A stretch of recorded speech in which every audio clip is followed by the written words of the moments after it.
In this video, you'll learn how to remove the header in Mailchimp. This process will help streamline your email design for a more focused message. Begin by navigating to the Mailchimp homepage, open your web browser and enter the Mailchimp URL.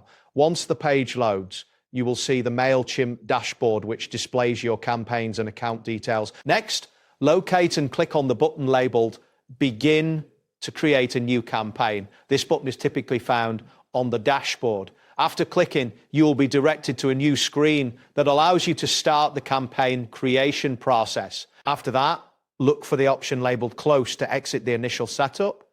Clicking this will bring you to the campaign management area. You should see a list of your campaigns displayed on this screen. Once this appears, find your desired campaign and select Design Email. This option will take you to the email design interface, where you can modify the layout and content of your email. Now click on the Apply button to confirm any changes.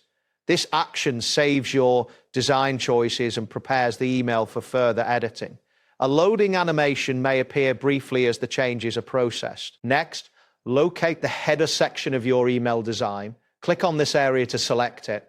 This selection will highlight the header, indicating that you are ready to make modifications. After selecting the header, look for the More Options button, click it to reveal additional settings. This will open a menu that contains various editing options for the header. Now you will click on the Delete option to remove the header from your email design. A confirmation prompt may appear, asking if you're sure you want to delete this section.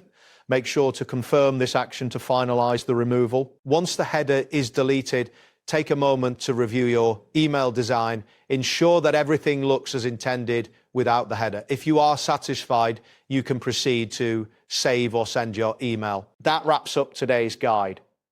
Thanks for watching and catch you in the next tutorial.